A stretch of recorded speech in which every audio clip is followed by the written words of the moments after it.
안녕하세요. 저는 평범한 연애, 그리고 평범한 결혼 생활을 꿈꾸던 34세 여자입니다. 고등학생 때 불의의 사고로 부모님을 잃고 언제나 따뜻한 가정이 절실했던 저는 2년 전 회사 거래처 직원으로 지금의 남친을 만났습니다. 아니, 이제 전 남친이라고 해야 하지만 편의상 남친이라고 지칭하겠습니다. 남친은 저보다 나이가 7살이나 어렸지만 성격이 밝고 자상한 남자였습니다. 처음에는 그저 부침성이 좋고 밝은 에너지가 많은 훈남 정도로 생각했는데 자주 보게 되면서 자연스럽게 남자로 느껴졌습니다. 남친도 다른 직원들 몰래 저를 더 챙기고 있었습니다. 커피를 사와도 제가 좋아하는 것을 기억해서 제 것만 따로 주문해서 사다 주곤 했습니다. 저는 아이스 아메리카노를 선호하는 대부분의 우리 직원들과 달리 바닐라 라떼를 좋아했는데 스쳐 지나가듯 말한 그 말을 기억하고 거래처 미팅이 있던 날 제 것만 따로 바닐라 라떼를 주문해서 사오는 섬세함이 있는 남자였습니다. 대리님, 대리님은 바닐라 라떼 맞으시죠? 쌩긋 웃으며 라떼를 건네던 해맑은 얼굴이 아직도 생생합니다. 그렇게 조금씩 호감이 생기던 어느 날 우연히 같이 퇴근을 하게 되어 자연스럽게 첫 번째 데이트를 하고 남친의 고백으로 우린 사귀게 되었습니다. 알고 보니 남친도 홀어머니의 형제 하나도 없이 외아들이어서 가족 간의 따뜻한 정이 그리운 사람이었습니다. 우린 이런저런 공통점으로 빠르게 가까워지면서 예쁜 사랑을 키워가게 되었습니다. 저는 너무 행복했습니다. 늘 어느 한 곳이 부족했던 저를 남친이 완벽하게 채워준 느낌이었습니다. 그러던 어느 날 남친이 엄마가 저를 궁금해하고 보고 싶어 한다며 저를 저녁 식사에 초대했다고 했습니다. 저는 살짝 긴장도 되었지만 언젠가는 겪어야 하는 일이기에 그렇게 하기로 하고 남친을 만나 어머니의 집으로 향했습니다. 그 당시 남친은 회사 가까운 곳에서 원룸에 살고 있었고 어머니는 따로 혼자서 살고 계셨습니다.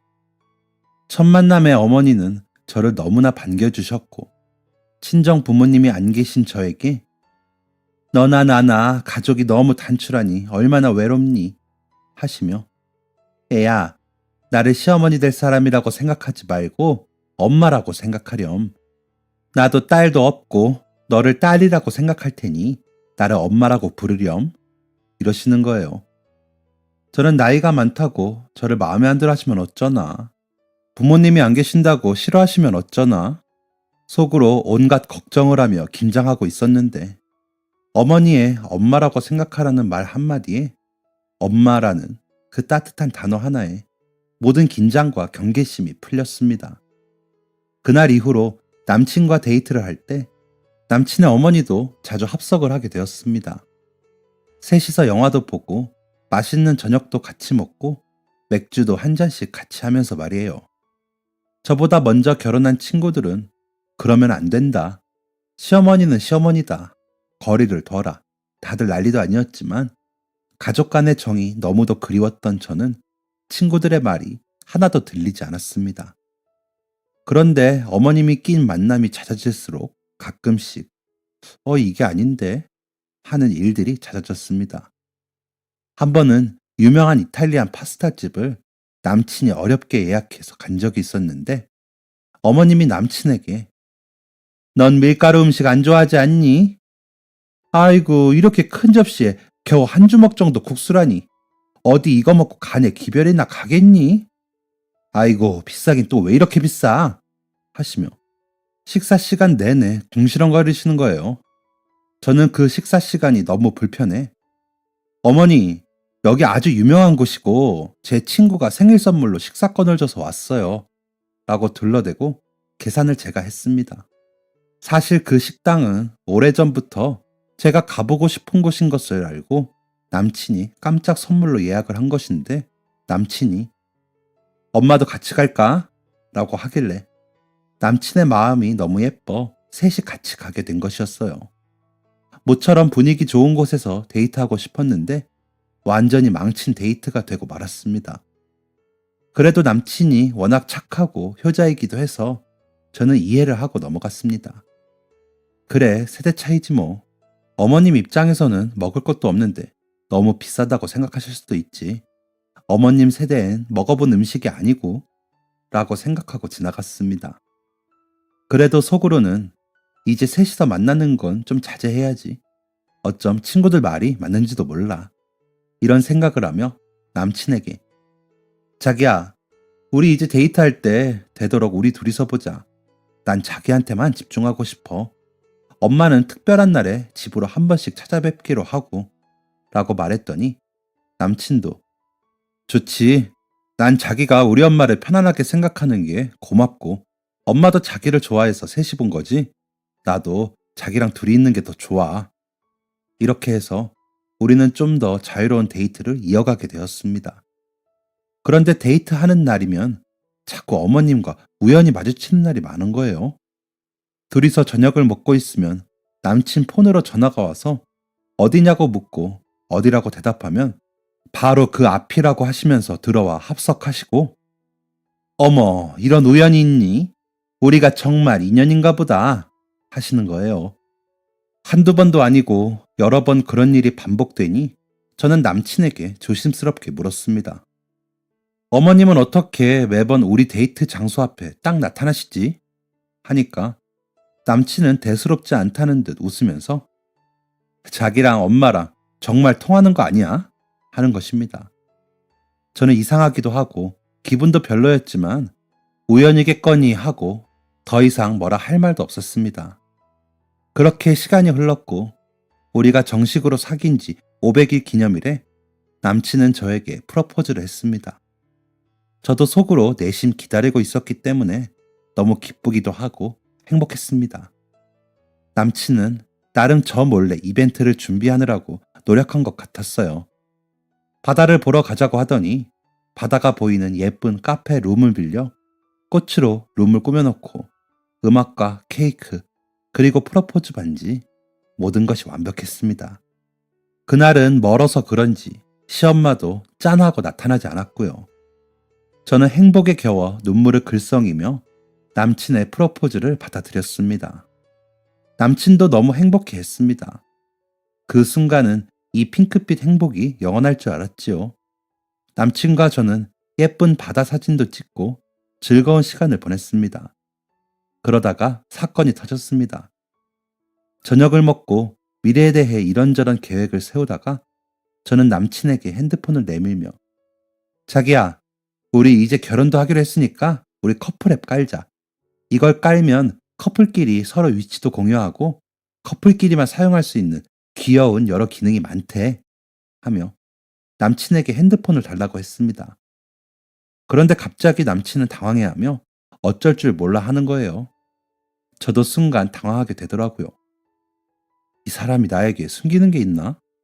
내가 알아서는 안 되는 게 핸드폰에 저장이 되어 있나? 별별 생각이 다 들면서 가슴이 콩콩 튀었지만 차분하게 남친에게 자기야 왜 그래? 말해봐. 뭔지 모르겠지만 내가 이해할 수 있게 설명을 해봐. 그러자 남친은 핸드폰을 제게 내밀었습니다. 저는 남친과 남친 핸드폰을 번갈아 보며 빠르게 남친 핸드폰을 탐색했죠. 그런데 이게 웬일일까요?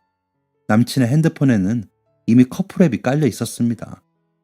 더군다나 커플앱을 함께 사용하고 있는 상대는 바로 어머니였습니다. 저는 너무 황당해서 아무 말도 할 수가 없었고 그동안 남친과 제가 데이트하던 장소에 어머니가 자주 등장한 이유가 순식간에 설명이 되었습니다. 어머니는 커플 앱을 통해 남친과 제가 만날 때마다 어디서 만나고 있는지 그 위치를 다 파악하고 있던 것이었습니다. 저의 너무도 충격에 빠진 얼굴을 본 남친은 그때부터 자초지종을 설명하기 시작했습니다. 우리가 자주 셋이서 보다가 자기랑 나랑 둘이서 만나기로 했다고 하니까 너희들이 얼마나 즐거운 시간을 보내며 예쁘게 사랑을 키워가는지 보고 싶다며 위치 앱을 같이 깔면 살짝 보고만 가겠다고 하였다는 겁니다. 어머니는 제가 딸처럼 예쁘고 그래서 함께 시간을 계속 보내고 싶은데 요즘 그런 시간이 줄어서 섭섭하다면서요. 그러면서 어머니는 저를 너무 좋아하지만 저는 당신을 그만큼 좋아하지 않는 것 같으니 저한테는 비밀로 하라고 신신당부를 했다네요. 니네들이 너무 예뻐서 살짝 보고만 갈 거니까 괜히 말해서 오해하게 하지 말라고요. 그렇게 말씀하시고 번번이 우연을 가정해서 저희 데이트에 끼었던 거예요. 도대체 이게 무슨 상황인지. 분명히 연인 간의 일에 도가 지나친 간섭을 한 건 어머님인데 남친에게 자초지종을 듣고 있자니 저는 저와 좋은 사이로 지내고 싶은 어머님을 내친 못된 여자친구가 된 것만 같은 기분이 들었습니다. 저랑도 하지 않던 커플앱을 어머님과 쓴 남친도 화가 나고 교묘한 말로 우리를 위하는 척하며 데이트할 때마다 찾아오신 어머님께도 화가 난 저는 남친에게 그럼 어머니랑 커플하라며 소리를 질렀습니다. 남친이 저보다 많이 어리기도 했고 그동안 싸운 적이 별로 없어 그렇게 화를 내는 것은 거의 처음이었습니다. 남친은 그런 제 모습에 놀랐는지 정말 싹싹 빌면서 제가 보는 앞에서 커플앱을 삭제하고 저와 다시 커플앱을 깔았습니다. 남친은 엄마가 우리를 너무 좋아하고 같이 시간을 보내고 싶어서 그런 것 같으니 우리가 이해해드리자며 저를 다독였습니다. 화를 내는 저를 보며 잔뜩 울상일된 얼굴로 저에게 사정을 설명하는 남친의 얼굴을 보면서도 그동안 찜찜했던 어머님의 행동이 자꾸만 마음에 걸렸습니다. 겉으로는 저를 좋아하는 척 하시지만 사실은 제가 마음에 들지 않는 것이 아닐까? 결혼을 하고 나서도 이런 식으로 부부 일에 간섭을 하시고 우리 사이에 오해가 생기게 하시면 어떡하지? 하는 생각이 자꾸 들었습니다. 하지만 이대로 남친과 헤어지기엔 아직 우리는 너무 서로를 사랑했고 또 남친이 아예 말이 통하지 않는 사람이 아니어서 이때까지만 해도 맞지 않는 부분은 서로 조율해가며 살아가면 된다는 생각이 더 컸습니다. 더욱이 저도 외로움을 많이 겪어본 사람이기에 어머니를 한 번쯤은 이해하기로 했습니다. 무엇보다 그날은 500일 기념일이기도 하고 프로포즈를 받은 날이기도 했으니까요. 남친과 저는 그때부터 착실하게 결혼 준비를 해나갔습니다. 부모님이 안 계신 저는 결혼 날짜를 잡고 준비하는 게 쉽지만은 않더라고요. 돌아가신 엄마 생각이 정말 많이 나는 시기였습니다. 그러던 와중에 저희 회사에서는 회사 창립 기념일을 맞아 체육대회가 열렸습니다. 저희 회사 체육대회는 직원들의 사기를 높이기 위해서 각 종목마다 푸짐한 상품이 걸려있는 편이었습니다. 저는 직장 생활을 하면서도 꾸준히 운동을 해왔기 때문에 체력에 자신 있는 편이었고 또 마침 결혼을 준비하고 있었기 때문에 개인 달리기 종목에 걸려있던 유명 브랜드의 가구 교환권을 노렸습니다. 이를 악물고 달리는 와중에도 눈앞에 남친과 제가 쓸 침대가 아른거려 힘을 내서 뛰었고 결과는 당연히 1등이었습니다. 마침내 저는 가구 상품권을 제 손에 거머쥘 수 있었습니다. 저는 체육대회가 끝나고 바로 남친에게 전화해서 자기야, 오늘 내가 체육대회에서 뭘 받았게? 하며 기쁜 소식을 전할 준비를 했습니다. 제 기쁜 목소리에 남친도 덩달아 들뜬 목소리로 뭔데? 한우라도 받았어? 하며 기대를 내비쳤습니다. 그것보다 더 좋은 거, 나 땡땡 브랜드 가구 교환권 받았어. 대박이지? 우리 이걸로 우리 신혼집 침대 사자. 와, 자기 진짜 능력자네. 어떻게 그런 걸 받아왔어? 저희는 상품권과 침대 얘기를 시작으로 좋은 기분에 취해 신혼집은 어떤 색으로 꾸밀지, 침대는 어떤 색이 어울릴지 등에 대해 시간 가는 줄 모르고 이야기를 나누었습니다. 그때까지만 해도 그 상품권이 파국의 시작점이 될지는 꿈에도 모른 채 말입니다. 사건의 발단은 어머니의 생신날이었습니다. 커플앱 사건 이후로 어머님과 만남이 조금 소원했기 때문에 어머님 생신날에는 다 같이 밖에서 저녁을 먹기로 했습니다. 장소는 제가 백화점 식당가에 있는 한정식 집으로 예약했습니다. 저는 시간도 아낄 겸 저녁을 먹고 땡땡 브랜드 가구점에 들려 침대를 구경하고 싶었기 때문입니다. 저녁 식사를 다 마치고 남친과 저는 어머님께 가구를 보러 가겠다고 말씀드렸더니 당신도 시간이 되고 배도 부르니 소화도 시킬 겸 같이 가겠다고 하시는 거예요. 저는 속으로 싫었지만 어쩔 수 없이 다 같이 에스컬레이터를 타고 가구 매장이 있는 층으로 향했습니다. 드디어 땡땡 브랜드 가구 매장, 침대며 소파, 거실장 등등 화려한 것, 모던한 것, 종류도 다양하게 진열되어 있었죠. 저는 계획대로 침대가 진열되어 있는 곳으로 갔습니다. 그때 어머님께서 싱글 흑침대를 보시더니 어머, 이거 너무 좋다 하시며 만져보시고 앉아보시고 아들, 너 엄마 친구 준이 엄마 알지? 그 친구도 얼마 전에 생일 선물로 예비 며느리한테 이 침대 선물로 받았는데 너무 좋다고 하더라. 온도 조절도 되고 돌침대보다는 덜 딱딱하고 이 침대가 그렇게 좋더래 라며 요즘 우리 엄마들 사이에선 이 침대가 유행이라고 하시는 겁니다. 저와 남친은 어쩔 줄 몰라 하며 잠시 멍하게 서 있는데 속 모르는 가구점 매니저는 어머님 흑침대가 목적인 줄 알고 열을 올리며 흑침대를 홍보하기 시작하는 거예요. 아마도 가구점 매니저는 아들 며느리가 어머니한테 선물하려고 한다고 생각한 것 같아요. 어머니의 호들갑과 분위기에 떠밀려 그만 가구 교환권은 어머니의 흑침대로 새로 태어나고 말았답니다.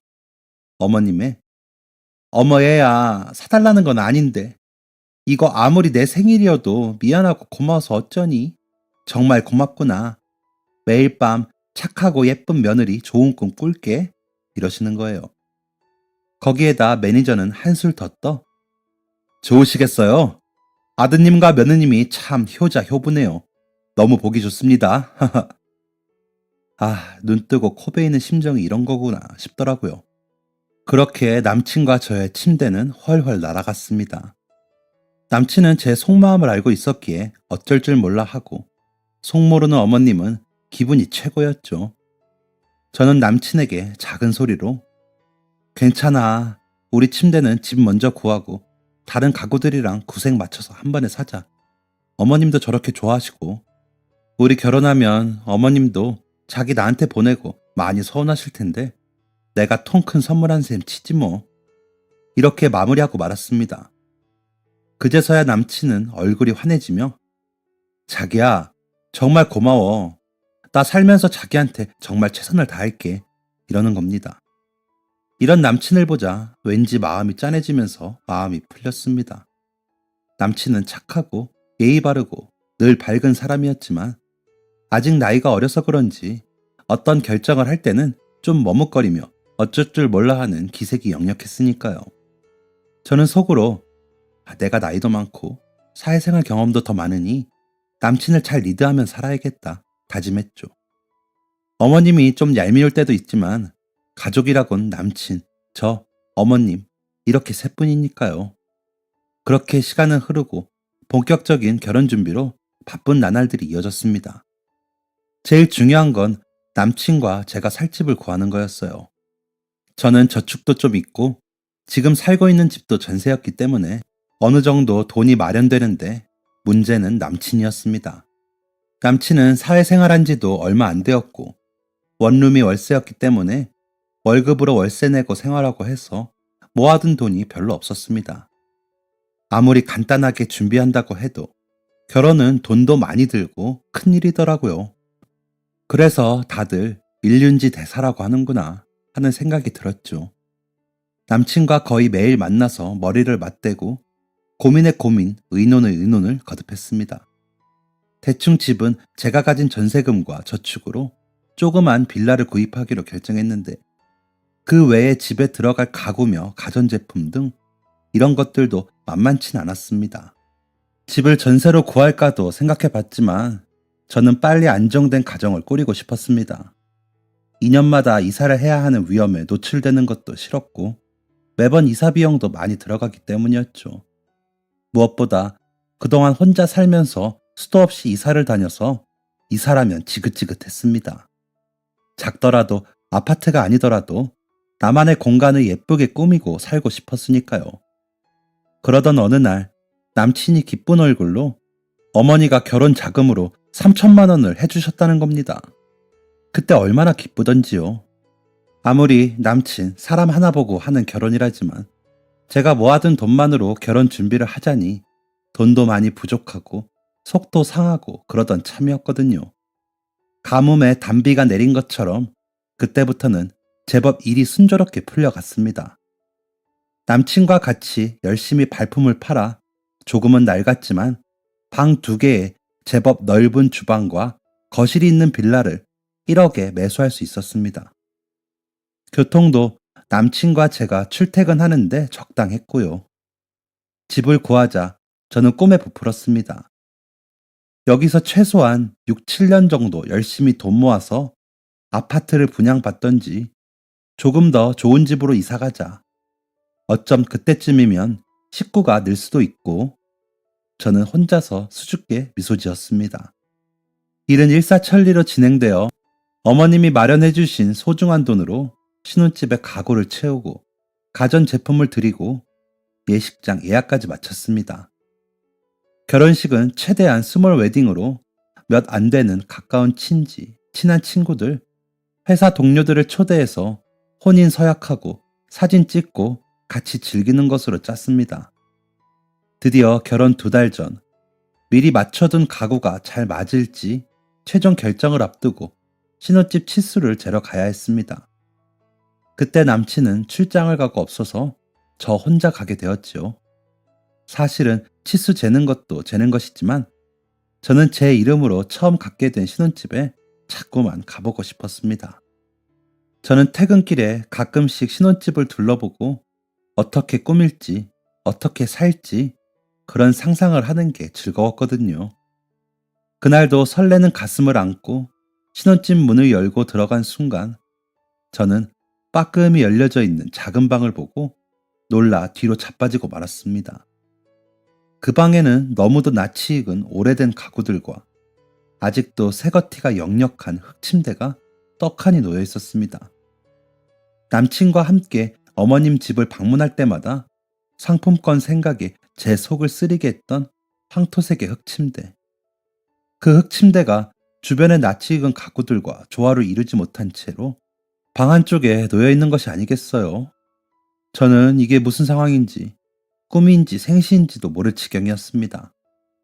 그렇게 30분쯤 넋놓고 앉아있다가 떨리는 손으로 남친에게 전화를 했습니다. 자기야, 나 지금 우리 신혼집에 가구 치수 재러 왔는데 있잖아. 좀 이상해. 왜 작은 방에 어머님 가구며 침대가 있지? 저는 겨우 이렇게 말하고 쿵쿵 뛰는 가슴을 겨우 진정시키려 노력하며 남친의 대답을 기다렸습니다. 그런데 남친은 순간 아무 말도 못하고 침만 꼴깍거리며 그게 이러는 거예요. 저는 끓어오르는 분노와 온갖 상상을 뒤로 밀쳐내며 괜찮아, 말해봐. 무슨 사정이 있겠지? 어머니 이사하셔? 이사 날짜가 안 맞아서 여기에다가 잠깐 짐 가져다 놓은 거야? 미리 말을 하지. 나 정말 놀랐잖아. 그런데도 남친은 아무 말도 못하고 쩔쩔매는 거예요. 저는 직감으로 뭔가 일이 틀어졌다는 걸 알 수 있었습니다. 저는 내일 출장 마치고 오자마자 만나자고 약속을 하고 전화를 끊었습니다. 남친을 만나기로 한 다음날 저녁까지 저는 일이 손에 잡히지도 않고 혼자서 오만 가지 상상을 하며 좋은 쪽으로 생각하려고 노력을 했습니다. 분명 말 못할 사정이 있었을 거야 라고 말이죠. 그날 저녁 남친을 만났습니다.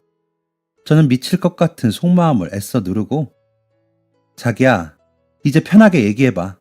어차피 나도 알게 될 일이었잖아. 내가 도움이 될 수도 있고. 그 말에 남친은 용기를 얻은 듯 내용을 술술 털어놓기 시작했습니다. 사실은 어머님이 마련해 주신 결혼자금 3천만 원이 어머니의 전세금이었고 그 전세금을 빼서 돈을 해주시고 어머님 살림은 미리 신혼집에 옮겨놓고 어머님은 지금 남친 원룸에 같이 계신다는 겁니다. 남친은 결혼하면 합가해서 어머니랑 같이 살아야 될 것 같다고 저와 의논하려 했으나 어머님께서는 아들, 뭐하러 미리 말해. 나중에 알게 되면 깜짝 선물 갖고 좋지. 괜히 결혼 준비하는 새아가 머리 아프게 미리 알려줄 필요 없어. 나랑 같이 살면 회사 일로 바쁜 새아가 대신 살림도 내가 해주고 또 손주라도 태어나면 손주도 봐줄 텐데.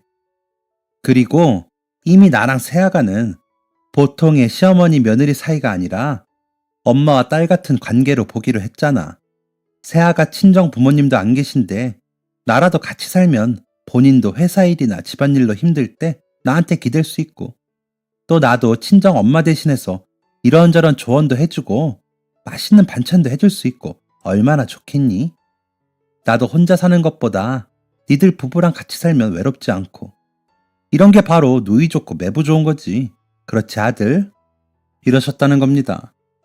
순진한 남친은 여우 같은 어머니 말씀을 듣다 보니 어머님 말씀이 다 맞는 것 같아 어머님 말씀대로 저에게 한마디 의논도 없이 비밀로 했다는 겁니다.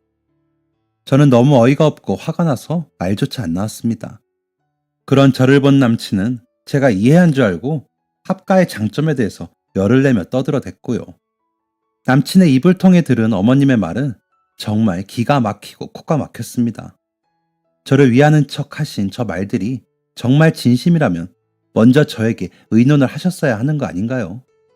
저를 위하는 건 그냥 핑계이고 어떻게든 아들과 같이 살고 싶어하는 그 여우 같은 속내가 저에게는 보이지만 남친에겐 안 보이는 것 같았습니다.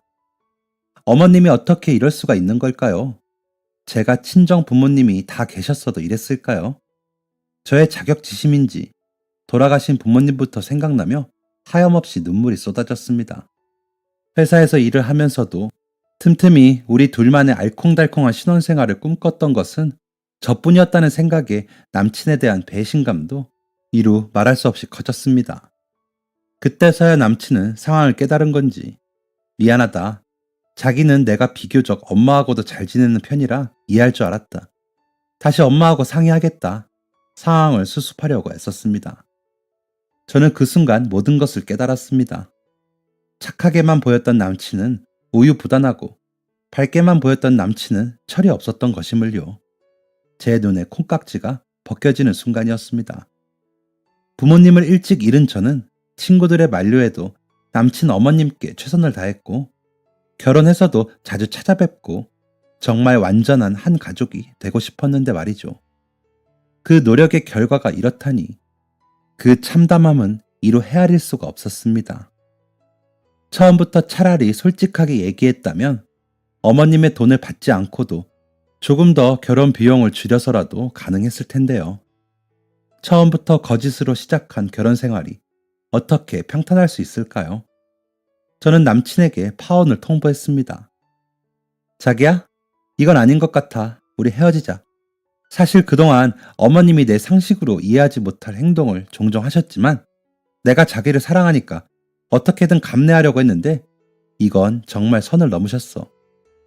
저의 단호한 말에 남친은 절대 못 헤어진다며 매달려왔습니다. 자기가 생각이 짧았다며 아무리 엄마가 그렇게 말했어도 미리 상의해야 했었다고 붙잡는 남친 얼굴을 보니 그동안의 정 때문인지 마음이 아팠습니다. 하지만 그 무엇보다 둘만의 공간이 되어야 할 신혼집에 시어머니라는 존재가 한마디의 언질도 없이 들어오려고 한 시점부터 제가 꿈꾼 결혼은 사상 누각이었습니다. 아니, 어쩌면 처음에 딸처럼 대하겠다는 그 말에서부터 저는 남친과 끝을 내야 했는지도 모르겠지만요. 무엇보다도 겉으로는 저를 위하는 척, 저를 아끼고 예뻐하는 척 하면서 그 속내는 아들을 뺏기기 싫어하고 어떻게든 아들과 함께 하고 싶어하는 어머님의 얄팍한 술수가 저를 정신 차리게 했습니다. 2년여의 연애 기간 동안 어머님의 여우 같은 간섭과 가족임을 빙자해서 저를 꼼짝 못하게 했던 수많은 일들, 커플앱 사건 때도 그랬죠. 저를 위하는 척 하면서 둘이서만 비밀을 공유하고 저는 철저히 배제되었던 시간들. 그 시간들을 떠올리며 저는 어머님께 전화를 드렸습니다. 어머님, 되게 소중한 아드님과 파혼하겠습니다. 딸 같은 며느리는 사양할게요. 넣어두세요. 제 집에 있는 어머님의 짐은 빼서 보관소에 맡길게요. 물론 후불로요. 앞으로 꼭 딸 같은 며느리 보셔서 엄마 노릇 잘하세요. 그리고 대답은 듣지도 않고 전화를 끊었습니다. 다음날 구 남친 어머님 짐을 모두 빼서 이삿짐 보관소에 맡기고 현관 비밀번호를 바꾸고 이삿짐 보관소 번호는 구 남친한테 문자로 보냈습니다. 어머니 돈 3천만 원은 어쩔 수 없이 대출을 받아 구 남친 통장으로 보냈습니다. 바로 그 다음 날부터 구 남친 어머니는 계속 제게 전화를 해왔습니다. 제가 계속 전화를 받지 않으니까 어느 날 퇴근 시간에 맞춰 회사 앞으로 찾아왔더군요. 저는 보는 눈도 있고 해서 할 수 없이 어머니와 카페로 들어갔습니다. 어머니는 구구절절 변명을 늘어놓았습니다. 오래전 일부터 지금의 일까지 모두 미안하다며 처음부터 너를 속일 생각은 없었고 그저 나는 네가 너무 딸 같고 좋아서 같이 살고 싶었다며 제 마음을 돌리려고 했습니다. 여전한 그놈의 딸 같아서라는 말 정말 지긋지긋하더군요. 저는 올라오려는 화를 누르고 차분히 말하기 위해 노력했습니다. 어머니는 늘 제가 딸 같다고 하시지만 제가 진짜 딸은 아니잖아요. 제가 정말 딸같이 느껴지셨다면 저를 그렇게 속일 생각은 하지 않았을 테니까요.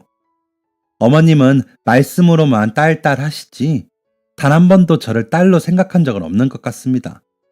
제가 정말 어머님 딸이었다면 결혼과 동시에 시어머니와 같이 살게 되었을 때 당장 그 결혼 물으라고 하셨겠죠?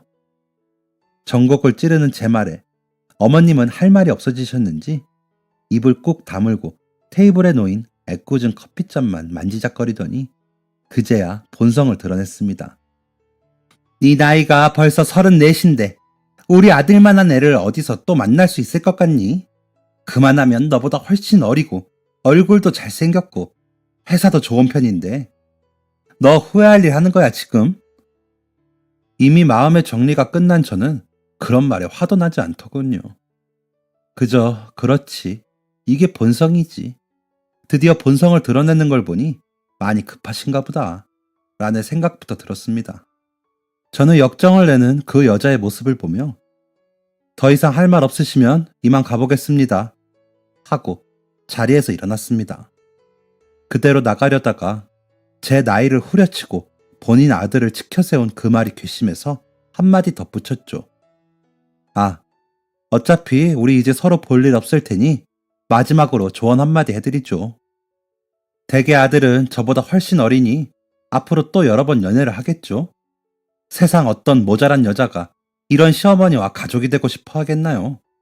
사람 고쳐 쓰는 거 아니라고 뭐 댁이 바뀔 것 같진 않고 구말리 같은 아들 앞길 막으면서 품 안에 끼고 행복하게 잘 살아보세요 라고 말하고 당당한 걸음으로 카페를 나왔습니다. 그 무렵 제가 매수한 빌라 일대가 재건축지로 선정되었다는 뉴스가 방송되었고 그 여자도 그 뉴스를 봤을 텐데 그 뉴스를 보고 저를 붙잡기 위해 찾아온 것일까요? 카페를 나오는 발걸음이 가볍지만은 않고 마음이 씁쓸했습니다. 비록 저의 꿈 같은 결혼에 대한 로망은 산산조각났지만 저는 좀 더 성장한 것 같고 배운 바도 있었습니다. 그 어떤 선택도 내가 주체이며 결혼은 필수가 아니고 선택임을, 사랑은 어느 한쪽의 희생이 담보되는 것이 아님을 깨달았습니다. 그나마 제가 겪은 이런 불행 중 다행인 건 제가 매수한 빌라가 재건축지로 지정되어 집값이 매수 시점보다 2배로 뛰었다는 것입니다. 그리고 사사건건 스트레스 받는 일의 연속이었던 연애를 정리하고 나니 회사 일에도 좀 더 집중할 수 있어서 최근에는 승진까지 할 수 있었습니다. 마치 하늘에서 저의 부모님이 어려움에 처한 저를 도와준 것 같은 기분이 들었습니다. 저는 마음속으로 엄마 아빠 저 기죽지 않고 열심히 살게요. 엄마 아빠한테 부끄럽지 않은 딸이 될게요 하고 기도했습니다. 최선을 다해서 제 자신을 사랑하면서 말이죠. 여러분, 저는 앞으로도 자신을 위해 최선을 다하는 그 누구 앞에서도 당당한 내가 되기 위해 노력할 것입니다. 긴 사연 들어주셔서 감사합니다. 지금까지 사연 들어주셔서 감사합니다. 사연이 재밌으셨다면 구독과 좋아요를 눌러주세요. 감사합니다. 안녕히 계세요.